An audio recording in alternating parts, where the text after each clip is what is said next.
Om Swastiastu, Assalamualaikum warahmatullahi wabarakatuh. Perkenalkan nama saya Niwayandi Laulandari dengan NIM 230951195 dari kelas D. Pada kesempatan kali ini akan menjelaskan praktikum bakteriologi dan mikologi dari praktikum pertama sampai keempat. Baik, adapun materi praktikum yang telah kami lakukan, yang pertama ada pengenalan alat lab, membuat media dan isolasi. Yang kedua ada identifikasi kuman dengan pewarnaan gram dan uji katalase. Yang ketiga ada identifikasi kuman dengan uji biokimia dan gula-gula. Yang keempat ada uji sensitivitas kuman. Baik, pendahuluannya ada pengenalan alat lab dan membuat media dan isolasi. Ayam merupakan salah satu ternak unggas yang banyak diminati di kalangan masyarakat. Angka peminatan pasar terhadap daging ayam semakin tinggi seiring berjalannya waktu, namun berbagai hambatan seperti kejadian penyakit pada ternak ayam sering mengakibatkan kegagalan produksi. Pertumbuhan ayam lambat serta cenderung diam atau tidak aktif, dan gejala lain yang muncul adalah mencret warna putih. Kecurigaan muncul terhadap anak ayam tersebut menderita kolibasilosis, dan salah satu cara dalam menentukan diagnosa suatu kejadian penyakit yaitu dengan pemeriksaan secara mikrobiologis. Adapun metode dan tata kerjanya yang kami gunakan yaitu metode garis atau strip, yang merupakan teknik isolasi kualitatif yang prosesnya melibatkan penggoresan mikroba menggunakan jarum inokulasi. Media dibagi menjadi tiga daerah, yang dimana saat proses penggoresan jumlah sel dari koloni yang diambil akan berkurang secara bertahap tiap daerahnya dan menyisakan beberapa koloni terpisah. Adapun alat dan bahan dari membuat media dan isolasi, yang pertama ada alat dan yang kedua ada bahannya. Selanjutnya ada tata kerja pembuatan media base nutrien agar. Yang pertama, untuk pembuatan 1 liter pada medium ini, timbang 23,5 gram medium instan.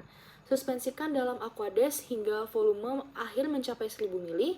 Homogenkan hingga medium instan terlarut sempurna, lalu panaskan.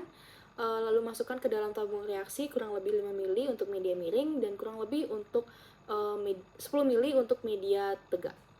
Lalu sterilkan dengan autoclave pada temperatur 121 derajat Celcius dan tekanan 15 lbs selama 15 menit. Lalu simpan pada tempat yang dingin dan kering, tempat dinginnya bisa kulkas. Yang kedua ada inokulasi sampel. Siapkan sampel dan tambahkan sedikit air sebagai pengencer. Ambil sedikit sampel menggunakan cotton swab. Lalu lakukan proses strip sampel menggunakan cotton swab pada daerah pertama media dengan garis yang berdekatan. Kemudian panaskan ose lalu pada bunsen, lalu diangin-anginkan. Lakukan proses strip pada daerah kedua media dengan garis yang agak berjarak. Lalu lakukan proses strip pada daerah ketiga media dengan garis yang berjarak. Lalu tutup media dan simpan pada inkubator. Selanjutnya ada hasil pengamatannya, yaitu pada cawan plate A media base nutrien agar, yaitu bakteri yang umum, dan terdapat sebanyak 176 koloni bakteri yang tumbuh. Lalu pada cawan plate B terdapat sebanyak 128 koloni bakteri. Berdasarkan hasil pengamatan yang telah dilakukan pada kedua cawan, ditemukan bakteri yang berkembang pada media base yang kami gunakan, yaitu bakteri umum. Pada cawan plate A terdapat sebanyak 176 koloni bakteri, sedangkan cawan plate B terdapat sebanyak 128 koloni bakteri yang tumbuh. Cawan plate A memiliki lebih banyak bakteri. Hal ini memungkinkan besar disebabkan oleh pengaruh teknik inokulasi yang belum sempurna. Selanjutnya ada identifikasi kuman dengan pewarnaan gram dan uji katalase. Pewarnaan bakteri merupakan proses yang digunakan untuk memperjelas morfologi dan struktur sel bakteri. Pewarnaan gram dilakukan dengan cara meneteskan cairan pewarna kristal violet dan mengikuti langkah-langkah fikasi, dekolorisasi, dan counterstaining dengan safranin. Pewarnaan ini berguna untuk mengamati bentuk keseluruhan sel yang sangat kecil dan membedakan bakteri gram positif dan gram negatif. Lalu yang kedua ada uji katalase, merupakan suatu uji yang digunakan untuk mengetahui apakah suatu bakteri mengandung zat katalase.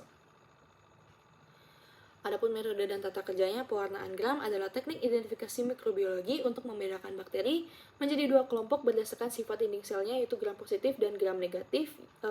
Pewarnaan dengan kristal violet, fikasi dengan lugolidistin dengan alkohol atau aseton, dan pewarnaan ulang dengan safranin atau fusin.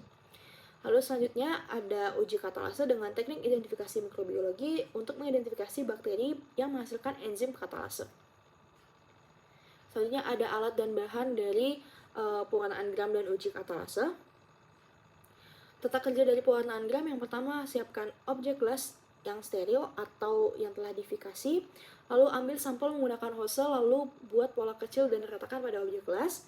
Teteskan kristal violet selama 1-2 menit sebagai warna dasar dan bersihkan dengan air mengalir.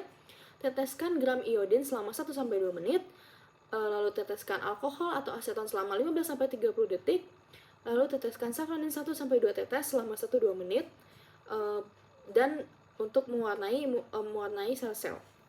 Lalu ada uji katalase, lakukan sterilisasi pada ose dan panaskan menggunakan bunsen sampai ujung jarum ose berwarna merah, kemudian didinginkan di tengah plate, lalu pindahkan sampel menggunakan jarum ose dan dari media ke objek gelas yang sudah disiapkan, lalu tambahkan 1-2 tetes larutan H2O2 3% dan amati reaksi yang terjadi.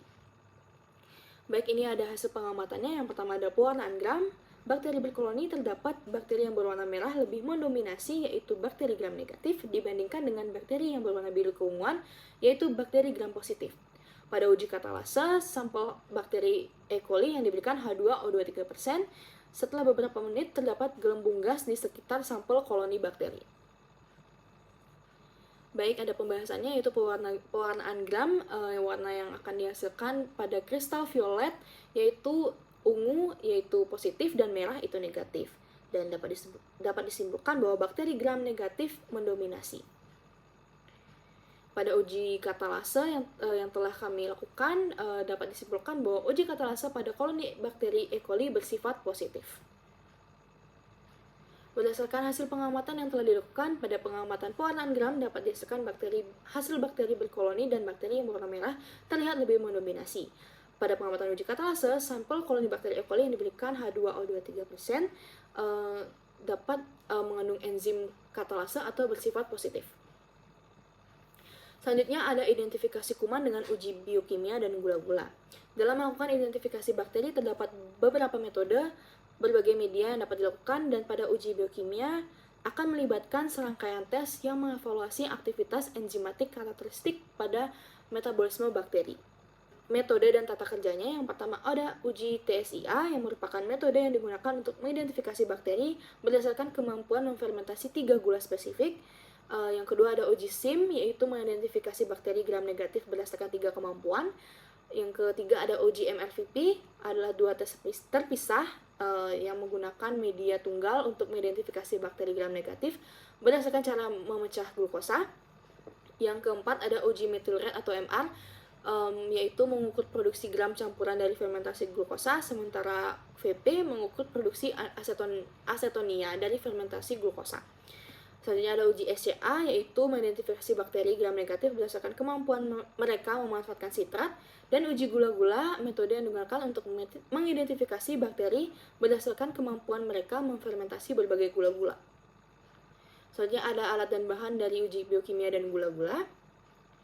Lalu ada tata kerja dari TSIA, panaskan ose jarum, tunggu sampai dingin, ambil biakan bakteri dengan ose, kemudian tanam dengan cara ditusukkan pada bagian tegak media, kemudian angkat ose, lalu usapkan pada bagian miring media, inkubasikan pada suhu 37 derajat Celcius selama semalam, amati dan catat hasil. Pada uji selanjutnya masih sama caranya. Selanjutnya ada hasil pengamatan.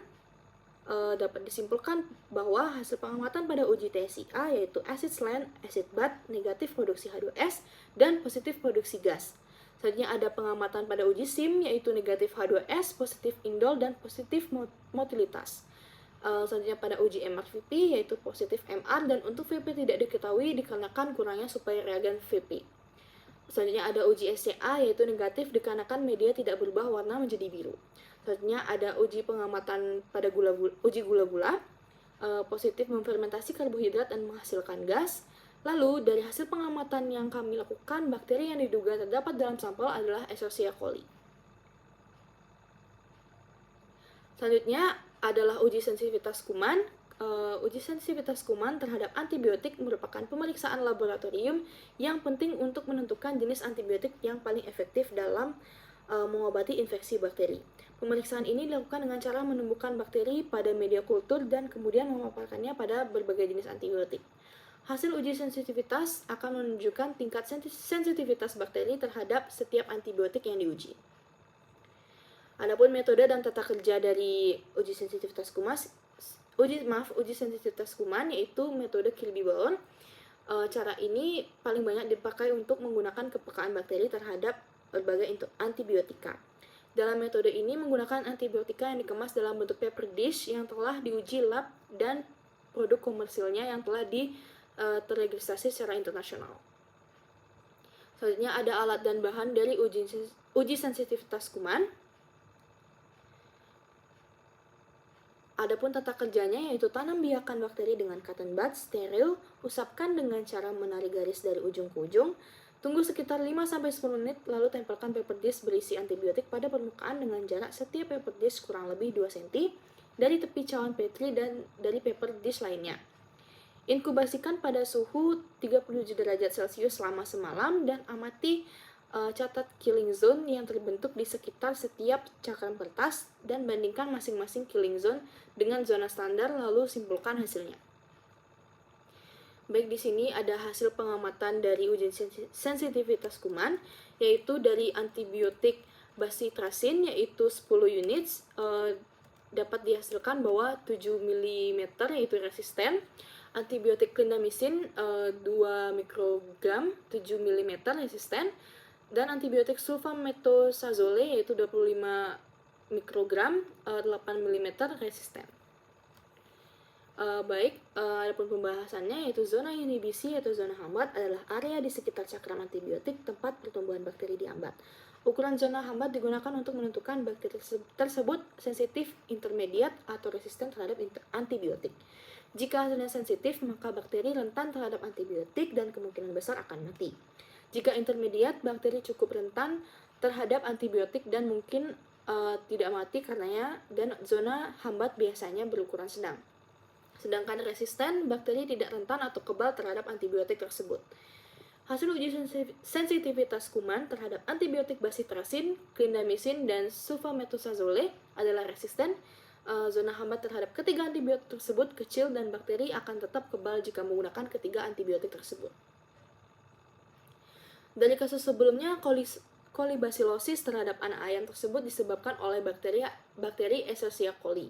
Yang diamati pada hasil uji sensitivitas kuman, ditemukan bahwa bakteri E. coli menunjukkan resistensi terhadap 3 antibiotik yang diuji, yaitu bacitracin, clindamycin, dan sulfametosazole. Hal ini menunjukkan bahwa bakteri tersebut tidak mudah diobati dengan antibiotik tersebut. Uji sensitivitas kuman penting dilakukan karena memilih antibiotik yang tepat adalah cara yang paling efektif untuk mengobati infeksi bakteri. Hal ini dapat membantu mempercepat pemulihan dan mencegah komplikasi. Baik, ini adalah selanjutnya ada daftar pustaka yang kami gunakan. Sekian laporan praktikum bakteriologi dan mikrobiologi yang saya sampaikan. Saya ucapkan terima kasih. Om Santi Santi Santi Om.